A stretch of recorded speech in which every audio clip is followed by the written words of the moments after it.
On February 15, 2026, the world said goodbye to a giant of cinema. Robert Duvall did not leave in scandal or tragedy, but in peace at 95, beside the woman he loved.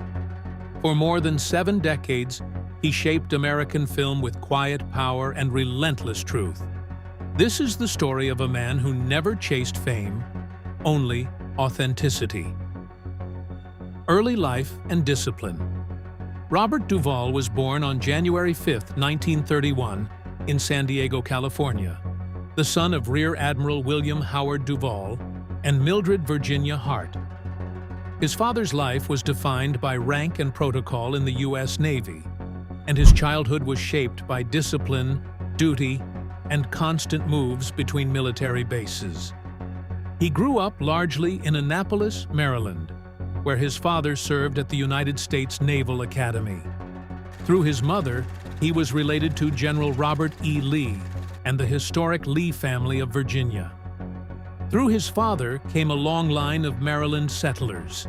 Heritage and expectation surrounded him, but young Robert felt drawn to something beyond tradition. While his world valued order and achievement, he was quietly fascinated by imagination and performance. He attended Principia College in Illinois and later served in the Army during the Korean War.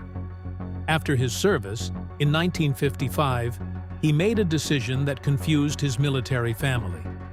He moved to New York City to study acting at the Neighborhood Playhouse School of the Theater under Sanford Meisner, using veterans' benefits to fund his training. He chose uncertainty over security, art over rank. Years of struggle. In New York, Robert Duvall was unknown and nearly invisible. He shared a small apartment with 2 other struggling actors, Dustin Hoffman and Gene Hackman. None of them were stars. They were young men surviving on hope. Duvall worked as a clerk at the Manhattan Post Office, sorted mail under harsh lights, clerked at Macy's, and drove trucks. Hoffman cooked to get by.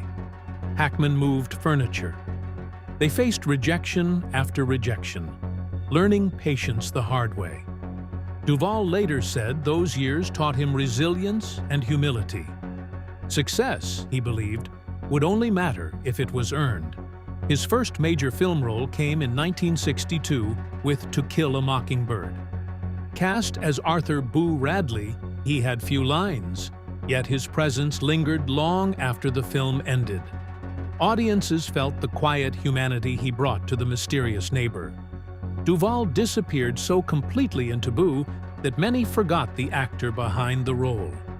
More parts followed. He played the villain opposite John Wayne in True Grit. He appeared as Major Frank Burns in Robert Altman's MASH and took the lead in George Lucas's THX 1138. These were not glamorous roles. They were character parts that required depth and transformation. Duvall studied accents, gestures, and behavior. He observed people in diners and bus stations, collecting small details he would later use with precision. He was building a craft, not a celebrity image. The Godfather era.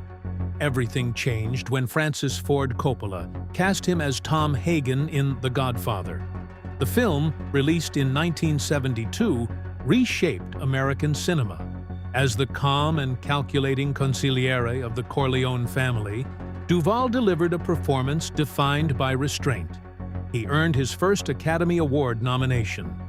Tom Hagen was not loud, but he was powerful. Duvall understood that authority can be quiet. His stillness carried weight. He returned to the role in The Godfather Part 2, deepening a character already considered iconic. Hollywood now saw what his roommates in New York had always known. He was extraordinary. In 1979, he reunited with Coppola for Apocalypse Now. As Lieutenant Colonel Bill Kilgore, he appeared on screen for only a short time, yet his performance became legendary. His line about loving the smell of napalm in the morning entered film history. Another Oscar nomination followed. During the 1970s and 1980s, he delivered one strong performance after another. In Network, The Great Santini, True Confessions, The Natural, and the miniseries Lonesome Dove, he showed remarkable range. In The Great Santini, his portrayal of a strict, overbearing military father earned him another nomination. He could be terrifying, tender, broken, or heroic, always believable. In 1983, he finally won the Academy Award for Best Actor for Tender Mercies. Playing Max Sledge, a washed-up country singer fighting alcoholism, Duvall gave a deeply human performance. He did his own singing and fully inhabited the character's pain and quiet hope. When he accepted his Oscar at the 56th Academy Awards, it felt less like a victory and more like recognition long overdue. Love and later years. In 2001, at age 70, Duvall met Luciana Pedraza in Buenos Aires. She was 29, an Argentine actress and director. The 41-year age difference drew attention, but they ignored the whispers. What began as a chance meeting became a lasting partnership. They married in 2004 and built a life together on his ranch in Middleburg, Virginia. Away from Hollywood's noise, Duvall found balance. He loved horses, conversation, good food, and the Argentine tango. Luciana became his companion and anchor, offering joy in a stage of life when many slow down or withdraw. Even in his later years, Duvall continued working. He directed The Apostle in 1997, a personal project that earned him another Oscar nomination. He made Assassination Tango and appeared in Jack Reacher, Widows, and The Judge. At 83, his performance in The Judge earned him yet another nomination, proving that age had refined rather than diminished his talent. In 2025, his old roommate Gene Hackman passed away. The news deeply affected Duvall. Hackman had shared those early days of hunger and doubt. Dustin Hoffman remained, the last of the trio who once dreamed in a cramped apartment. For Duvall, it was a reminder that time was closing in. During his final months, friends noticed he spoke more about the past. He held Luciana's hand more tightly. He spent long afternoons on the Virginia ranch, watching the countryside change with the seasons. He no longer chased roles or recognition. There was nothing left to prove. On a quiet Sunday in February 2026, at 95, Robert Duvall passed away peacefully at home. Luciana was beside him. There was no drama, no struggle, only a gentle ending to a full life. The next day, Luciana shared the news, describing him as her beloved husband and one of the greatest actors of their time. No cause of death was given. He had simply lived long and well. A lasting legacy, Robert Duvall left behind more than awards. He left a masterclass in artistry.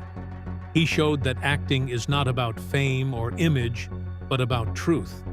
He vanished into characters so completely that audiences forgot his name and remembered only the lives he portrayed.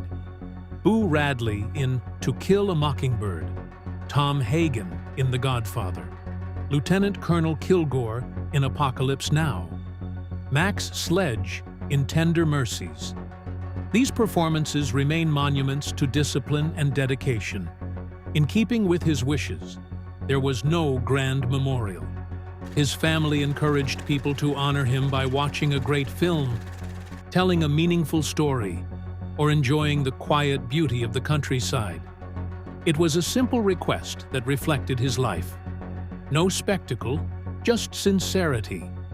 He never formally retired. He worked when inspired and rested when he wished. His final years were spent in peace with Luciana, proving that love can arrive at any age and that companionship can transform even the later chapters of life. As his generation fades, the era of raw, naturalistic acting he helped define grows more distant. Yet the films remain. Future audiences will discover him and understand instantly what greatness looks like. Robert Duvall did not die tragically. He died fulfilled, surrounded by love, leaving no scandal, only work that endures. His life reminds us that greatness is measured not in noise, but in truth.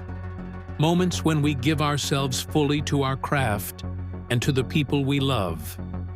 His final performance was not on screen, but in the quiet dignity of a life completed on his own terms. And the curtain closed not in sorrow, but in peace. Thanks for watching. Don't forget to subscribe to Epoch Dive for more amazing documentaries.